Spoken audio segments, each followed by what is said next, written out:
But Freddie Stewart, who used to be the lead guitar player for Sly and the Family Stone, said that you don't ever take that music and bring it to church. He said, because we shot for days to get that song.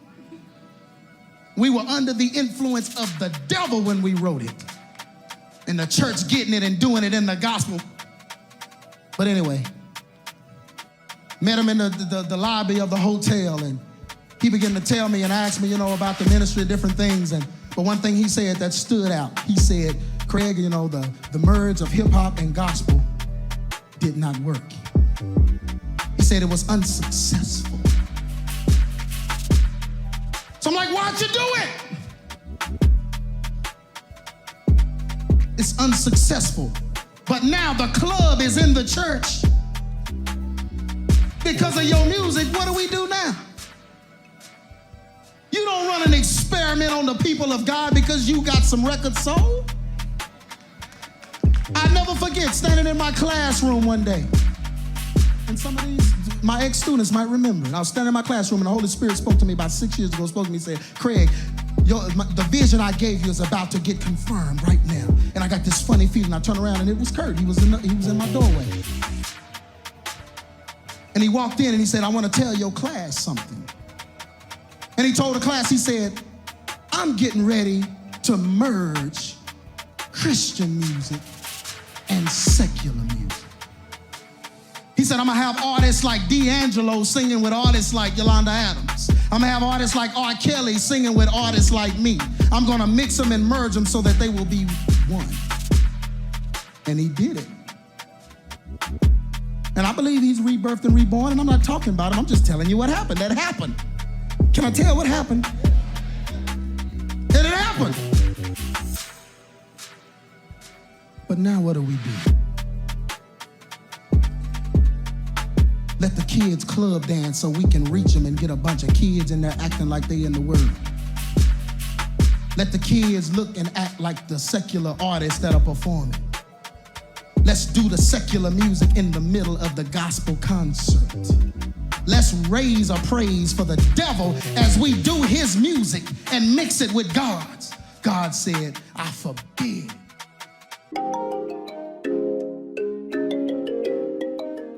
Jimmy on the beat, boy. Let's get high, yeah, I'm about to roll. Let's get please, yeah, I gotta pull. Let's live life, yeah, once I'm about to turn up. Get fly, for sure, it's about to go up. Let's get high, yeah, I'm about to roll. Let's get please, yeah, I gotta pull. Let's live life, yeah, once I'm about to turn up. Get fly, for sure, it's about to go up. Roll my blunt and pass my lighter. Get lit, pop shit, get higher. I'm the hottest, call me fire. Rock out, jump up, live my life up.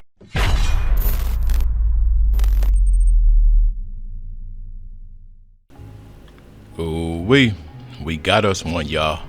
We got us a good one. Thanks for being here, you guys. Thanks for your time and attention. You don't know how much it means to know that a lot of y'all are still rocking. Shout out to the new trappers too, for sure. We did 2.7 subscribers, 2.7K subscribers last month, and I owe it to you guys. Real talk. You're hyping up the videos, you're liking the videos. Some people are sharing the content, but just interacting with it helps it so much. And these are messages that we definitely need to spread. Things are changing. People are changing. And I mean, it's like people don't even love anymore. People don't keep it real anymore. And the least we can do here in the trap house is keep it 100. So let's spread this message, you guys. Let's keep going. As you've seen, though, the subject that we're going to review and react to and provide commentary to today is Kirk Franklin. Yeah.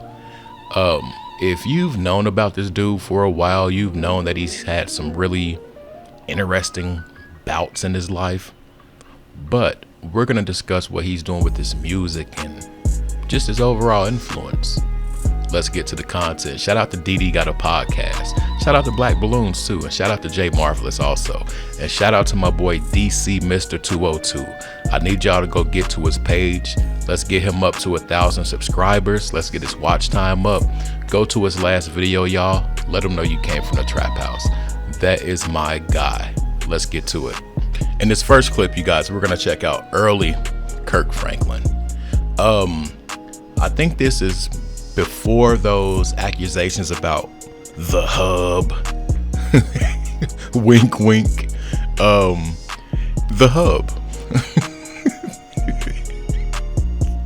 Yeah, Mr. Churchman was allegedly into hub activities.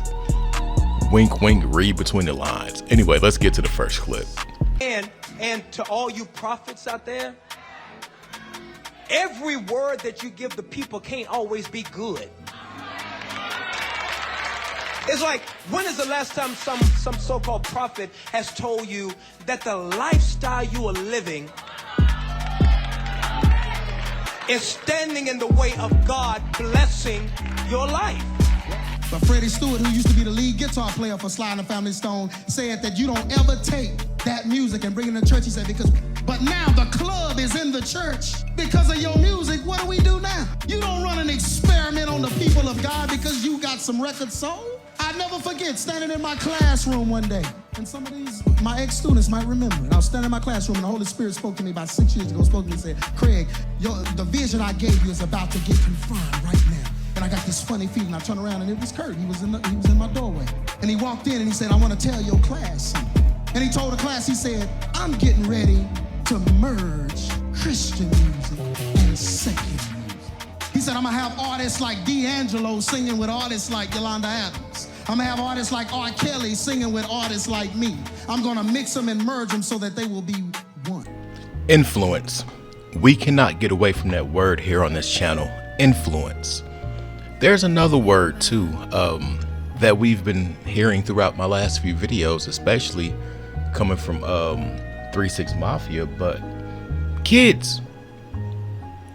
They let us know, these artists let us know how important it is to get through to the kids. Excuse me. Some in my throat, pause. Anyway, kids. Why do they want to force feed the kids this music? Why does this man want to integrate the good book with street activities? Why does this man, like, this is my thing.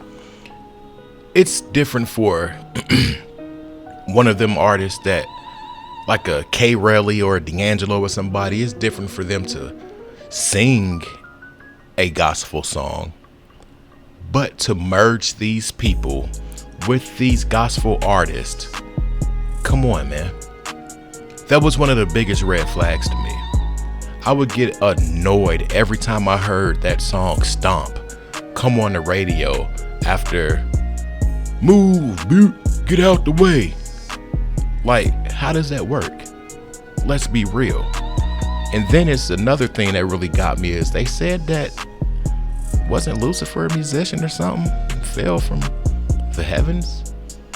I'm just saying, I mean, maybe y'all can fill me in. Let me stop yapping. Let's get to this next clip.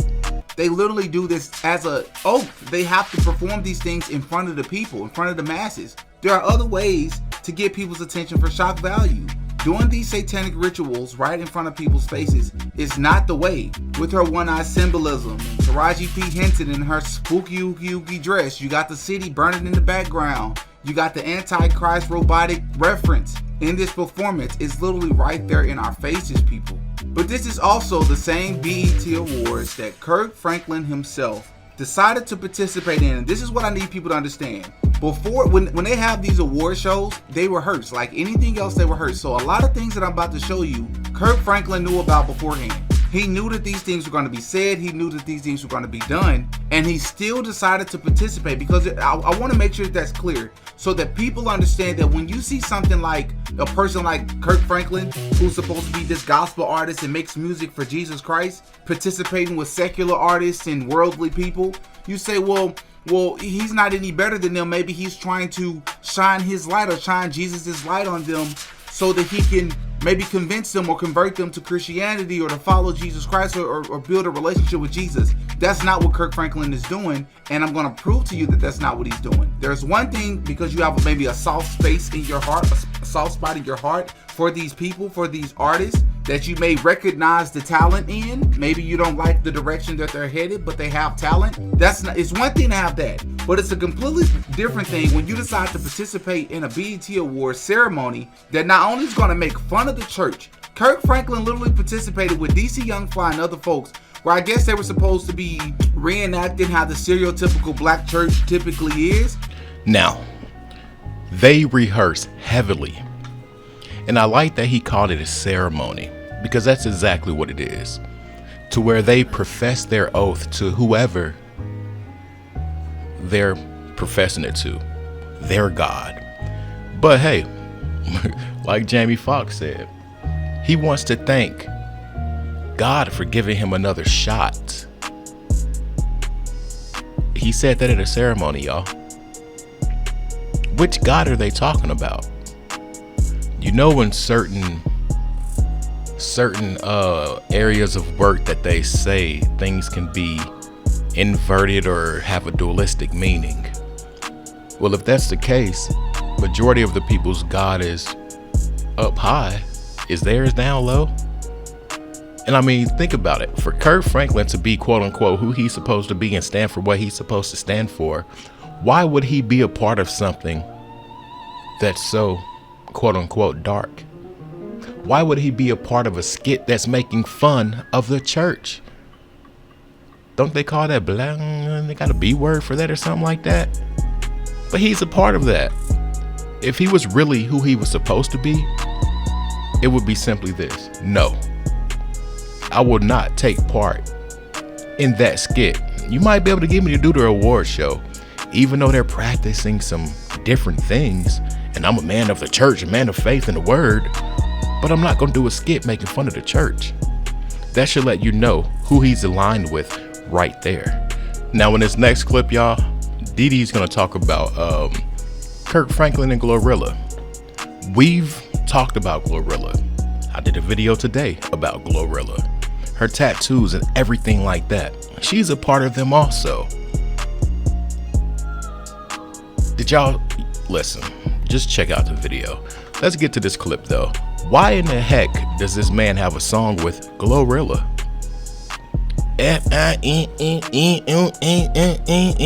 Do you know what that? Oh, that's Webby and them.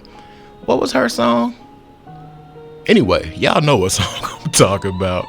I started singing Independent, whatever that song. Anyway, let's just get to the content, y'all, because this is really interesting.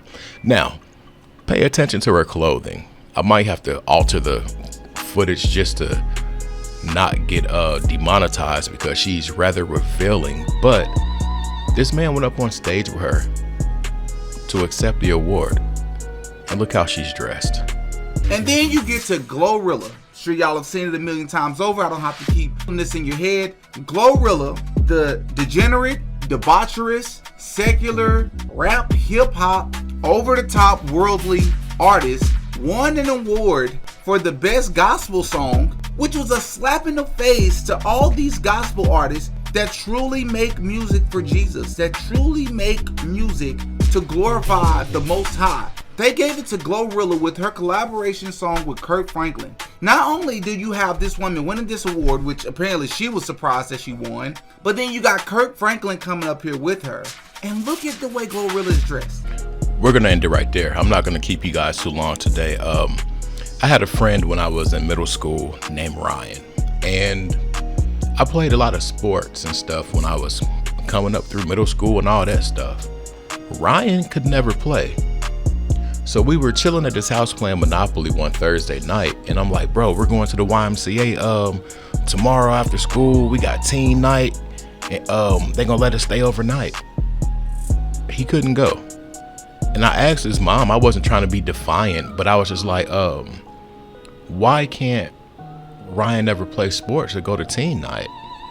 She said, baby, we're 7-Day Adventists. I had never heard of this. I was 12 years old at the time. And she explained to me what the 7-Day Adventist was and stuff like that.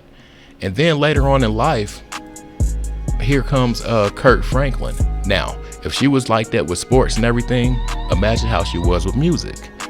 So I asked her, how does she like Kirk Franklin? Because she always talked about the music we listened to. She went off about Kirk Franklin way worse than she went off about Tupac, about Notorious B.I.G., and I never understood it, but I get it now. Let me know your thoughts in the comments, you guys. What's this man's purpose? Did he achieve what he set out to do? In my opinion, he's another agent of chaos that took the oath. Like the video, subscribe if you're not subscribed, hype it up for sure. And if you want to go the extra mile, $Trap House Kitchen 1. Yeah, I'm out. Peace.